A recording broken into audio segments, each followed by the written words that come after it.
এবছর অগ্রদ্বীপের গোপীনাথের মেলাকে কেন্দ্র করে ঘটল কিছু ভয়ঙ্কর ঘটনা, যা জানলে আপনি চমকে উঠবেন। 2025 এবছর যদি আপনার পরিবার নিয়ে আপনি এই অগ্রদ্বীপের মেলায় আসতে চান, তাহলে অবশ্যই জেনে রাখুন এই গুরুত্বপূর্ণ তথ্য, না হলে আপনার সঙ্গে ঘটবে এমন কিছু ভয়ঙ্কর ঘটনা। হরে কৃষ্ণ প্রিয় বন্ধুরা, আশা করি আপনারা ভীষণ ভালো আছেন। আমি কিন্তু এখন আছি গোপীনাথ ধাম, পূর্ব বর্ধমান, যেটি কিন্তু অগ্রদ্বীপ নামে পরিচিত। এখানে কিন্তু আমার প্রাণনাথ গোপীনাথ এখানে কিন্তু স্বয়ং বিরাজমান, যেখানে তিনি করছেন ভক্তের শ্রাদ্ধ। কি অবাক হচ্ছেন? ভগবান করছেন ভক্তের শ্রাদ্ধ।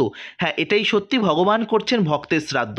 তো প্রিয় বন্ধুরা, আপনারা যারা আগে পরে কখনোই এই অগ্রদ্বীপ ধামে আসেননি, তারা হয়তো কনফিউজড কেমনভাবে আসবেন এই অগ্রদ্বীপ ধামে, কোথায় থাকবেন, কী বা খাবেন, সমস্ত কিছু তথ্য এই ভিডিওর মধ্যে আমি তুলে ধরার চেষ্টা করেছি, যাতে এই অগ্রদ্বীপ আসার সময় আপনাদের কোনো রকম কোনো সমস্যা না হয়।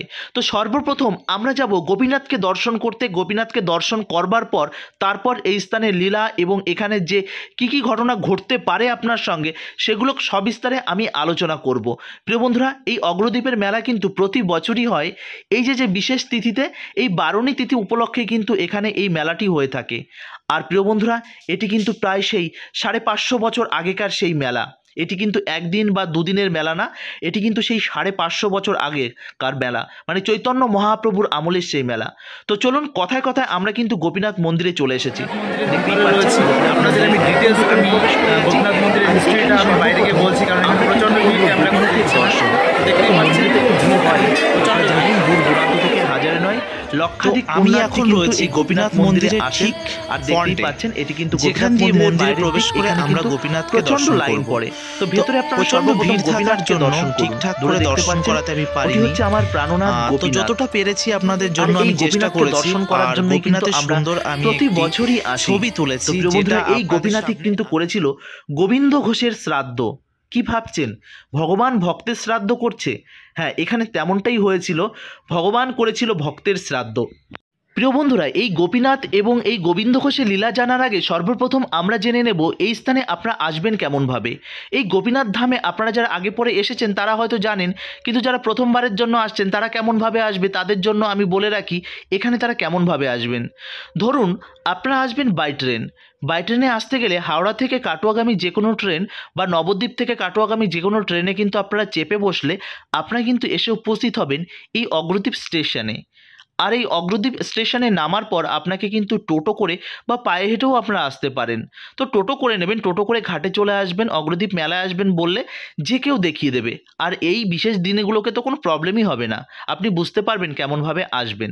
তো ঘাট পার হয়ে আপনাকে কিন্তু চলে আসতে হবে এই অগ্রদ্বীপ নামক গ্রামে। আর এখানেই কিন্তু রয়েছে আমার প্রাণনাথ গোপীনাথ। এবার অনেকেই আছে কি ট্রেনে করে আসেন না, তারা বাই রোড আসতে চান, নিজস্ব গাড়ি নিয়ে, পার্সোনাল গাড়ি নিয়ে অনেকেই আসতে চান। তো পার্সোনাল গাড়ি নিয়ে আপনাকে কেমনভাবে আসতে হবে? ধরুন আপনাকে কিন্তু NH-12 আপনাকে ধরে নিতে হবে, যেটা আগে ছিল 34 নম্বর জাতীয় সড়ক, সেটা কিন্তু এখন হয়েছে ন্যাশনাল, মানে 12 নম্বর জাতীয় সড়ক হয়ে গেছে। সেটা ধরে আপনাকে কিন্তু কৃষ্ণনগর ছাড়িয়ে চলে আসতে হবে আপনাকে বেথুয়া ডৌরিতে। আর বেথুয়া ডৌরির ঠিক স্টেশন এবং বাসস্ট্যান্ড মোড়ে, মানে চৌমাথার থেকে লেফট সাইডে আপনাকে কিন্তু চলে আসতে হবে। এবার অনেকে আছেন পার্সোনাল গাড়ি নিয়ে আসবেন না, অথচ বাসে করে আসবেন, তাহলে আপনাকে কৃষ্ণনগর স্টেশনে নেমে বা কৃষ্ণনগর বাস স্ট্যান্ড থেকে কিন্তু অগ্রদ্বীপগামী বাস আপনারা কিন্তু এই মেলার বিশেষ বিশেষ দিনে আপনারা কিন্তু পেয়ে যাবেন।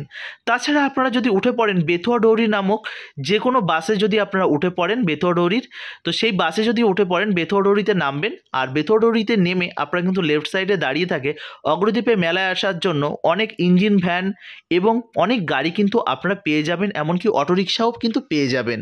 তো সেই অটোরিকশা ধরে আপনারা কিন্তু চলে আসতে হবে এই অগ্রদ্বীপ মেলাতে। তো বাইকে আসলে পরেও সেই একই রুট ধরে আপনারা চলে আসবেন। আমি আপনাদের বলবো, যদি আপনাদের কাছে বাইক থেকে থাকে অবশ্যই বাইক নিয়ে আসবেন, কেননা বাইক নিয়ে আসলে মেলার খুব কাছাকাছি বাইক নিয়ে আপনি কিন্তু পৌঁছাতে পারবেন। আর 4 চাকা নিয়ে আসলে অনেকটা দূরে কিন্তু আপনাকে নামিয়ে দেবে। প্রিয় বন্ধুরা, তাহলে বুঝতে পারলেন তো কেমনভাবে আসবেন। আর আসার সময় কিছু সতর্ক বার্তা আপনাদের জানিয়ে রাখি। ধরুন আপনি গাড়িতে করে আসছেন, তাহলে একটু সাবধানে আসবেন, না হলে এই রাস্তাঘাট কিন্তু আগে তো মানে খুবই খারাপ ছিল, কিন্তু এখন অনেকটা ভালো হয়ে গেছে, ভিড়ভাড়টা প্রচুর হয়, সাবধানে আসবেন, যে কোনো দুর্ঘটনা থেকে একটু সাবধান থাকবেন। আর সবথেকে ভয়ঙ্কর বিপদ সেটা হচ্ছে নৌকা পারাপারের সময় আপনি নিজের বুদ্ধিতে চলবেন, কারণ নৌকা পারাপারের সময় তারা যদি প্রচুর পরিমাণে যাত্রী ওঠায় আপনারা কিন্তু উঠবেন না, কারণ প্রতি বছরই নৌকাডুবির মতন ঘটনা এখানে কিন্তু ঘটে থাকে। যাই হোক, এই জিনিসগুলো আপনারা দয়া করে মাথায় রাখবেন, কারণ আপনার সেফটি আপনার নিজের কাছে। আপনার বাচ্চাদের নিয়ে আসলে অবশ্যই তাদের সাবধানে রাখবেন, কেননা এখানে কিন্তু প্রচুর ভিড় হয়। প্রিয় বন্ধুরা, আজ কাল এবং পরশু এই অগ্রদ্বীপে কিন্তু প্রচুর ভক্ত এসে উপস্থিত হন এই অগ্রদ্বীপে গোপীনাথকে দর্শন করার জন্য। এই অগ্রদ্বীপে গোপীনাথের মেলা এত প্রসিদ্ধ কেন? কেননা এখানে গোপীনাথ এবং এই গোবিন্দ ঘোষকে কেন্দ্র করে এই মেলাটি কিন্তু হয়ে থাকে। আর আজকে এই দিনে এখানে কিন্তু হয়ে থাকে শ্রাদ্ধ অনুষ্ঠান এবং আগামীকাল হবে চিরাভোগ, যে কারণে কিন্তু আজকের তুলনায় আগামীকালের ভিড়টা কিন্তু অনেক হয়। প্রিয় বন্ধুরা, দেখতে পাচ্ছেন গোপীনাথকে, আর গোপীনাথকে আজ ভোরে কেমনভাবে সাজিয়ে তোলা হয়েছিল জানেন? পিতামাতা মারা গেলে সন্তানকে যেমন ধরা পড়ানো হয়, ঠিক তেমন ভগবানও সেজেছিল গোবিন্দ ঘোষের শ্রাদ্ধ মানে এই বাৎসরিক কাজ করার জন্য। তো সেটা কেমনভাবে সাজিয়ে তোলা হয়েছিল ডিসপ্লেতে আপনারা দেখতে পাবেন। আমি যে ডিসপ্লেতে দেখতে পাচ্ছেন গোপীনাথকে ঠিক এরকমভাবেই কিন্তু সাজিয়ে তোলা হয়েছে, দেখতে পাচ্ছেন ঠিক এমনভাবেই কিন্তু আজ ভোরে গোপীনাথকে সাজিয়ে তোলা হয়েছিল এই অগ্রদ্বীপ মেলায়। তো চলুন এই অগ্রদ্বীপ মেলায় গোপীনাথ এবং গোবিন্দ ঘোষের লীলাটা আমরা জেনে নিই। প্রিয় বন্ধুরা, জানেন তো এই গোবিন্দ ঘোষ ছিলেন চৈতন্য মহাপ্রভুর খুব ভক্ত। চৈতন্য মহাপ্রভু একটা সময় এই অগ্রদ্বীপ গ্রামে এসে উপস্থিত হন। সেই খবর চলে যায় গোবিন্দ ঘোষের কানে। তখন গোবিন্দ ঘোষ চৈতন্য মহাপ্রভুর প্রেমে চৈতন্য মহাপ্রভুর কাছে ছুটে যান, আর মহাপ্রভুর চরণ ছুঁয়ে তিনি কান্নাকাটি করেন আর বলেন, হে মহাপ্রভু, আমি সংসারের সমস্ত দুঃখ কষ্ট সমস্ত কিছু ত্যাগ করে আমি তোমার সঙ্গে এরকমভাবে প্রচার করে বেড়াতে চাই। কিন্তু চৈতন্য মহাপ্রভুর মনের ইচ্ছাটা ছিল অন্যরকম, কেননা চৈতন্য মহাপ্রভু যে যে স্থানে গেছেন তিনি চান ভক্তরা সেই সব স্থানেই বিশেষ ধাম হিসাবে সেই স্থানগুলো তিনি যেন তৈরি করতে পারেন। এটা ছিল চৈতন্য মহাপ্রভুর একটা পূর্ব পরিকল্পিত একটি প্ল্যান, যে কারণেই আজ অগ্রদ্বীপ আমাদের কাছে এত প্রসিদ্ধ। প্রিয় বন্ধুরা, এই হচ্ছে সেই গোবিন্দ ঘোষের সমাধি। তো এটা নিয়ে এই লীলার মধ্যেই আমি এই ঘটনাটা বলবো। তো চলুন লীলাটা আপনাদের জানিয়ে রাখি। তো গোবিন্দ ঘোষ যখন চৈতন্য মহাপ্রভুকে এই কথা বলেন, আর এই গোবিন্দ ঘোষকে চৈতন্য মহাপ্রভু বলেন যে না, তুমি সংসার করো, তুমি বিবাহ করো এবং এই অগ্রদ্বীপে তুমি গোপীনাথের সেবা করো, তখন বলছে মহাপ্রভু, না, আমি তোমার সঙ্গে যেতে চাই। তো চৈতন্য মহাপ্রভু দেখলো প্রবলেম তো বেশ একটা ভালো বড়সড় ক্রিয়েট হচ্ছে, কি করা যায়? চৈতন্য মহাপ্রভু তখন ভাবলো যে এটাকে নিয়ে একটা ছোট্ট একটা লীলা করা যাক। আপনারা জানেন যে চৈতন্য মহাপ্রভু দুপুরবেলা যখন মধ্যাহ্নকালীন ভোজ খেতেন, মানে দুপুরবেলার প্রসাদ যখন পেতেন, ঠিক তারপরে তিনি কিন্তু একটু মুখশুক্তি খেতেন। এই মুখশুক্তির ব্যাপারটা কিন্তু যুগ যুগ ধরে আমাদের সমাজে হয়ে আসছে। তো ঠিক তখন চৈতন্য মহাপ্রভু যখন বলেছিলেন যে হে গোবিন্দ ঘোষ, আমি তো মধ্যাহ্নকালীন প্রসাদ পেলাম, এবার আমাকে কিছু হরিতকি বা মুখশুক্তি আমাকে দাও। তখন কি করলো গোবিন্দ ঘোষ? সমস্ত জায়গায় খুঁজলো কিন্তু পেল না। তখন এই অগ্রদ্বীপ গ্রামে তিনি খুঁজতে থাকেন, আর খুঁজতে খুঁজতে একটা জায়গায় দেখে একটা হরিতকি বৃক্ষ। তো হরিতকি বৃক্ষর থেকে তিনি কিছু হরিতকি পেরে নেয়। তো এখন ভাবছেন গোবিন্দ ঘোষ যে আজ তো মহাপ্রভু হরিতকি আমি তো দেব, কিন্তু আগামীকাল আবারও তো প্রসাদ পাবার পর মহাপ্রভু তো আবারও আমার কাছ থেকে হরিতকি চাইবে, তখন আমি কোথা থেকে দেব? তো তখন কিছু বেশি করে তিনি কিন্তু সঞ্চয় করে রেখেছিল। তো ঠিক তার পরের দিন যখন আবারও মধ্যাহ্নকালীন প্রসাদ পেলেন, প্রসাদ পাবার পর তিনি নিদ্রা যাওয়ার আগে গোবিন্দ ঘোষকে বলে, হে গোবিন্দ ঘোষ, আজ আবারও তুমি আমায় কিছু মুষসত্তি দাও। তখন গোবিন্দ ঘোষ কী করলো? খুব অল্প টাইমের মধ্যে কিন্তু মহাপ্রভুকে হরিতকি দিয়ে দিয়েছিল। তখন মহাপ্রভু বলল যে হে গোবিন্দ ঘোষ, তুমি এই মুখশুক্তিটা কোথায় পেলেন? এই যে দেখতে পাচ্ছেন, এটা হচ্ছে সেই গোবিন্দ ঘোষের সমাধিস্থান। তো যাই হোক, তো গোবিন্দ ঘোষ তখন বলছে যে মহাপ্রভু, আমি গতকাল যে হরিতকিগুলোকে আমি সঞ্চয় করে নিয়ে এসেছিলাম, সেগুলোকে থেকে কিছু অংশ আমি রেখে দিয়েছিলাম আপনার জন্য আজকের দিনের জন্য। তখন মহাপ্রভু বলছে যে তুমি যে আজ যে এই সঞ্চয় করলে, এই সঞ্চয়ের যে বাসনাটি, এই বাসনাটি একটা গৃহস্থ মানুষেরই হয়ে থাকে, যে কারণে তোমার মধ্যে এই সঞ্চয়ের যে বাসনাটি জেগেছে, এর মানে তুমি গৃহস্থ হয়ে গেছো অলরেডি। চৈতন্য মহাপ্রভুর এত অনুরোধ গোবিন্দ ঘোষ কিন্তু ফেলতে পারেন না। গোবিন্দ ঘোষ তখন কিন্তু চৈতন্য মহাপ্রভুর অনুরোধটা রাখেন। যখন চৈতন্য মহাপ্রভু এই অগ্রদ্বীপ গ্রাম ত্যাগ করেন আর যেতে যেতে গোবিন্দ ঘোষকে বলে যান, হে গোবিন্দ ঘোষ, তুমি এই অগ্রদ্বীপে গোপীনাথের সেবা করো। কিন্তু চৈতন্য মহাপ্রভু বলে যান না তিনি এই গোপীনাথকে পাবেন কোথায়। যাই হোক, চলে যখন গেলেন আর এই গোবিন্দ ঘোষ তিনি কিন্তু বুঝে উঠতে পারেন না কেমনভাবে এই গোপীনাথের সেবা করবেন। তিনি প্রতিদিন এই অগ্রদ্বীপের যে গঙ্গাটা বয়ে গেছে সেই গঙ্গাতে তিনি প্রতিদিন স্নান করতে যেতেন, আর এই গোবিন্দ ঘোষের পায়ের কাছে একটা পাথর বাঁধত। সেই পাথরটাকে তিনি বারবার পা দিয়ে সরিয়ে দেন। তখন চৈতন্য মহাপ্রভু স্বপ্নে তিনিকে নির্দেশ দিল এবং এই গোপীনাথ নির্দেশ দিল যে হে গোবিন্দ ঘোষ, তুমি ওই স্থান থেকে আমাকে তুলে আনো, আমার তো কষ্ট হচ্ছে, তুমি প্রতিদিন আমাকে পা দিয়ে কেন সরাচ্ছ? আমি তো তোমার সেই গোপীনাথ, মহাপ্রভু যে গোপীনাথের সেবা করতে তোমাকে বলে গেছেন। তৎক্ষণাৎ গোবিন্দ ঘোষের নিদ্রা ভেঙে যায় এবং ভোরবেলাতেই তিনি কিন্তু স্নান করতে প্রতিদিনের ন্যায় আজও গেছেন। আজও গিয়ে সেই গোপীনাথকে কিন্তু তিনি তুলে নিয়ে আসেন গঙ্গা থেকে তুলে নিয়ে সেই কোষ্ঠী পাথর দিয়েই কিন্তু এই গোপীনাথ আজ থেকে 550 বছর আগে গোবিন্দ ঘোষ এই গোপীনাথকে কিন্তু তৈরি করেছিলেন, জানেন তো, যা কিন্তু আজও আমাদের কাছে মানে গোপীনাথ নামে পরিচিত। প্রিয় বন্ধুরা, তো এই গোপীনাথের সেবা করছে আর মহাপ্রভু বলে গেছেন বিবাহ করতে। যাই হোক, গোবিন্দ ঘোষ কিন্তু বিবাহ করেন। আর বিবাহ মায়াজাল বুঝতেই পারছেন, তিনি কিন্তু স্ত্রীতে প্রচণ্ড আসক্তিতে ভরে যান এবং তারপর কিন্তু এই গোপীনাথের সেবা এবং বিবাহ করার পর তিনি কিন্তু একটি সন্তান উৎপন্ন করে। তো এই সন্তান উৎপন্ন করার পর তিনি কিন্তু গোপীনাথকে ভুলতে বসেছিলেন। মানে যখন একটা গৃহস্থ মানুষ দেখবেন ভগবানের প্রতি যতটা ভালোবাসা থাকে বা না থাকে, তার থেকে বেশি ভালোবাসা থাকে নিজের স্ত্রীর প্রতি এবং তার সন্তানের প্রতি, যে কারণে এই ঘটনাটা গোবিন্দ ঘোষের ক্ষেত্রেও কিন্তু সেম হয়েছিল। যাই হোক, তখন কিন্তু তিনি চৈতন্য মহাপ্রভু সেই বাণী তিনি আবারও মনে পড়ল যে তাই তো, আমি তো মহাপ্রভুকে কথা দিয়েছিলাম আমি তো গোপীনাথের সেবা করব, তাহলে আমি সংসারে কেন এত আবদ্ধ মায়াজালে কেন এত পড়ে গেলাম? তো তখন কি করলো, সন্তানের নামও কিন্তু গোপীনাথ রাখলো। তখন মনে পড়ল ভাগবতমের সেই আজামিলের কাহানি। তো সেই আজামিলের কাহানি তিনি তার সন্তানের নামও কিন্তু ঠিক ওরকমভাবেই রেখেছিল নারায়ণ, যে কারণেই কিন্তু তিনি উদ্ধার হয়েছিল। আর ঠিক গোবিন্দ ঘোষও ভেবেছিল যে আমি যদি আমার সন্তানের নাম গোপীনাথ রাখি তাহলে মৃত্যুকালে ভগবানকে ভুলে গেলেও সন্তানকে তো ভুলবো না, তো একবার হলেও তো গোপীনাথকে ডাকবো, তো সেক্ষেত্রে তো আমার বৈকুণ্ঠ ধাম একদম পুরো পাক্কা। যে কথা ভেবে সন্তানের নাম রাখেন তিনি গোপীনাথ। তো প্রতিদিন সকালবেলা উঠে গোপীনাথের সেবা করতে থাকেন, সন্তানের সেবা, ভালোবাসা এবং সংসার ধর্ম তিনি করতে থাকেন। তো এই সংসার ধর্ম করতে করতে দেখুন এই গোপীনাথকে তো আবির্ভাব হতে হবে এই স্থানে, তাহলে লীলাটা ভগবান কেমনভাবে করছেন? এটা আবার ভাববেন না ভগবান মেরে দিচ্ছে, না, এগুলো ভগবানের একটা লীলা। এই লীলাগুলোকে আপনার জড়জাগতিক দৃষ্টিভঙ্গিতে হয়তো অন্যরকম লাগতে পারে। তো যাই হোক, কালের বশে স্ত্রীটা একটা বিশেষ কারণে মারা যান, যদিও বা কারণটা আমার বা অনেকেরই জানা নেই, বিভিন্ন রকমের বিভিন্ন মত আছে। তো যাই হোক, এই গোবিন্দ ঘোষের স্ত্রী কিন্তু দেহ রাখেন, আর দেহ রাখার পর উনি কিন্তু স্ত্রী শোকে উনি কিন্তু কাতর হয়ে যান। গোপীনাথের চরণে তিনি জড়িয়ে ধরে ক্রন্দন করে সন্তানকে নিয়ে যে হে গোপীনাথ, আমি তো বিবাহ করতে চাইনি, তাহলে আমাকে কেন মহাপ্রভু এই নির্দেশই বা দিল কেন, আর তুমি আমার স্ত্রীকে নিয়েই বা নিলে কেন? যাই হোক, তো ধীরে ধীরে সেই স্ত্রী শোকও আস্তে আস্তে মিলিয়ে গেল। তো ছোট্ট সন্তান গোপীনাথকে নিয়ে এই গোবিন্দ ঘোষ কিন্তু বেশ সংসার চালাচ্ছিল। তো চালাতে চালাতে একটা সময় এই গোপীনাথের কিন্তু উপনয়ন হলো, মানে পৈতা যেটাকে বলে। তো তখন থেকে গোপীনাথের মানে সেবা সন্তানও করতে পারবে, এই কথা ভেবে গোবিন্দ ঘোষ তিনি কিন্তু একটু বাইরে গেছিলেন একটি বিশেষ কাজে। তো যাবার আগে বলে রাখে সন্তানকে যে হে গোপীনাথ, আমি তো ভগবানের জন্য ভোগ সমস্ত কিছু আমি তো রেখে গেলাম, তুমি একটা কাজ করো, তুমি এই গোপীনাথকে তুমি কিন্তু একটু সেবা লাগিয়ে দিও।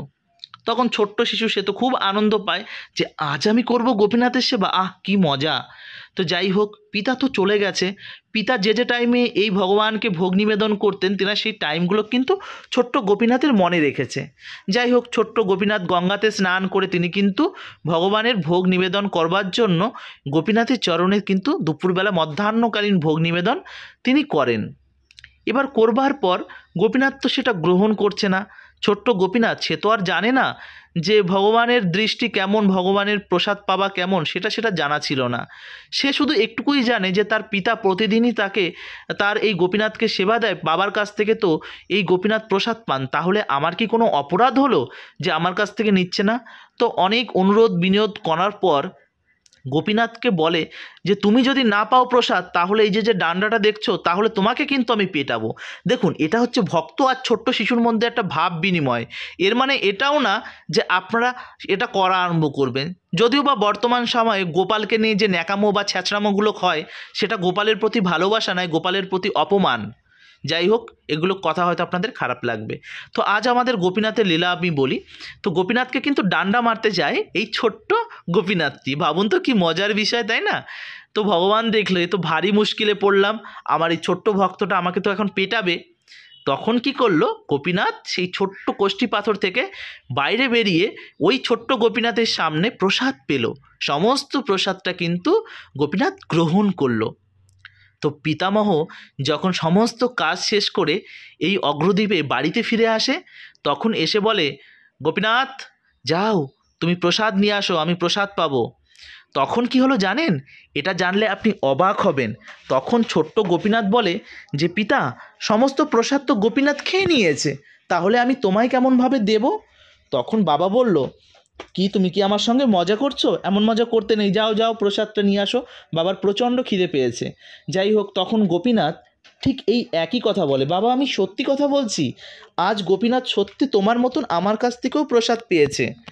কিন্তু এই কথা গোবিন্দ ঘোষ মানতে চান না এবং গোবিন্দ ঘোষ প্রচণ্ড রেগে যান।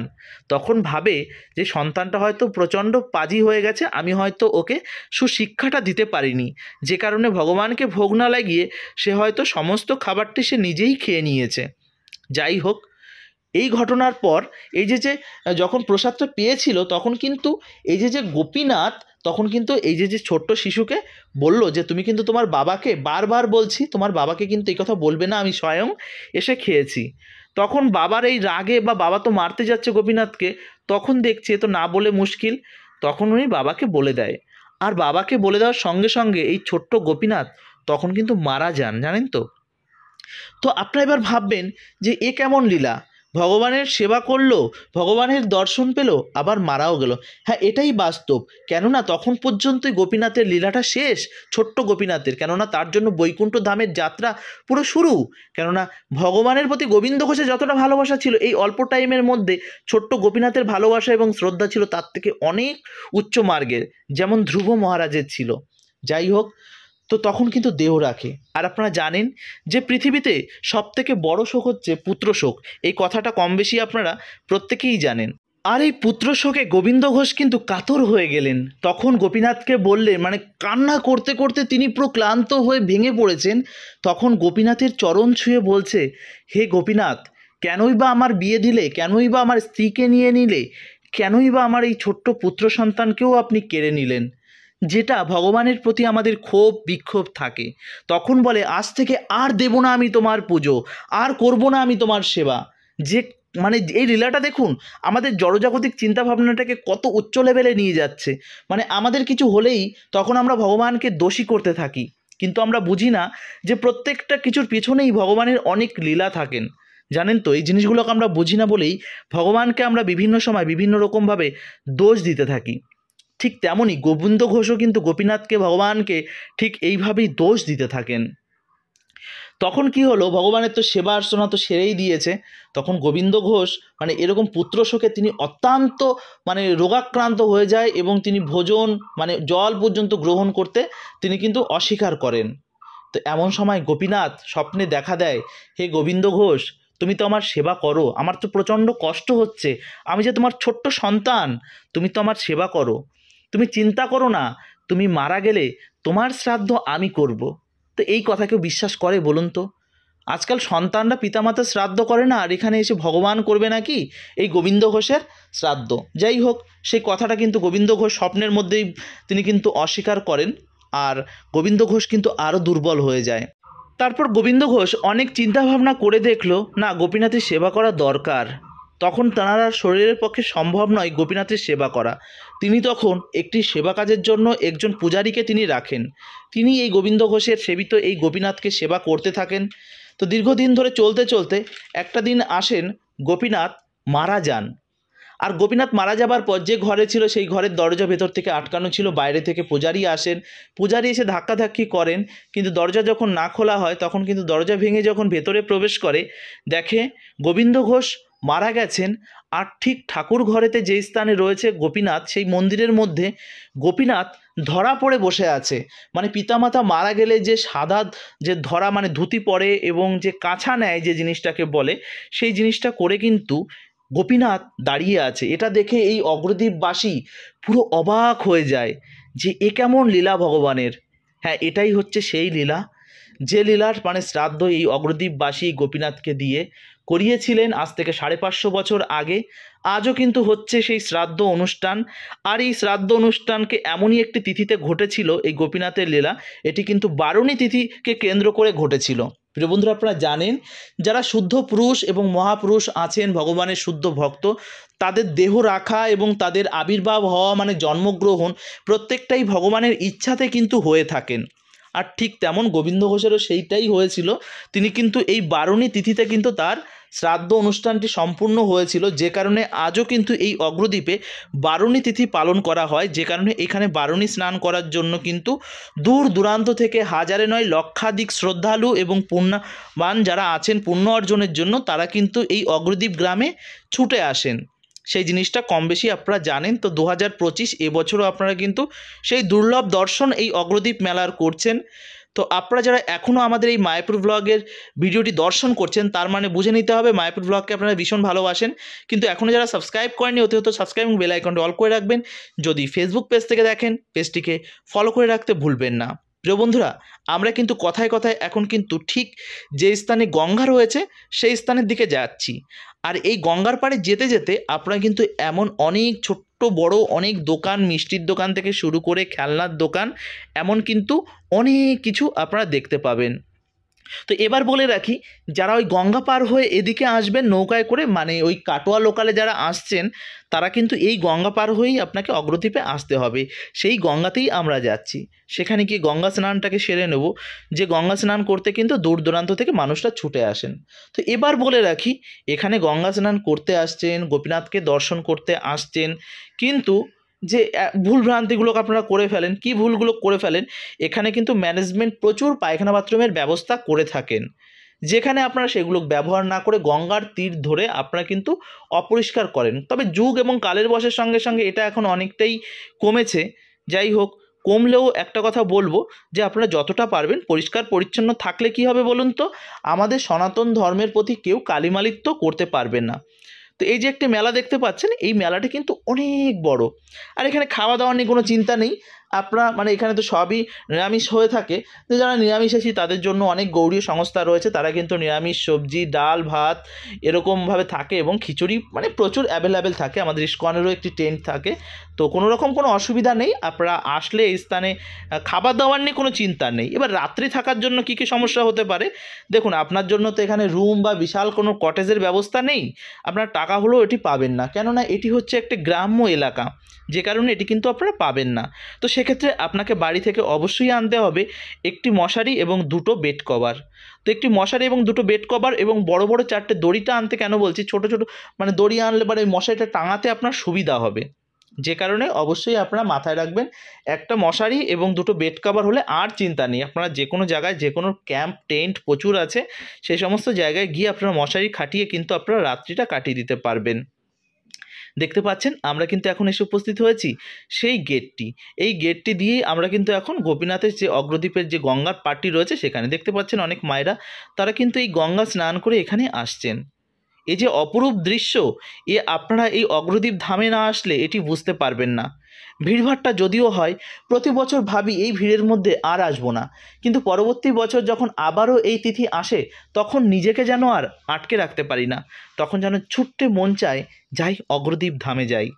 সত্যি এই অগ্রদ্বীপ ধামের পাশাপাশি ঠাকুরনগরে সেখানে কিন্তু মতুয়া সম্প্রদায় নামে একটি সম্প্রদায়, তারাও কিন্তু বারুণী উৎসব পালন করে থাকে। তো এবছর সেখানে যাবার একটা প্ল্যান চলছে। এবার জানি না কতদূর কী করতে পারবো, তবে সেখানে গেলে সেখানকার, আমি কখনো সেখানে যাইনি যদিও বা, কিন্তু অনেক অডিয়েন্স তারা আমায় রিকোয়েস্ট করেছেন যে সেই স্থানে। তো দেখুন সেই স্থানে যাতে যেতে পারি, এখন চেষ্টা করব, কথা দিতে পারছি না।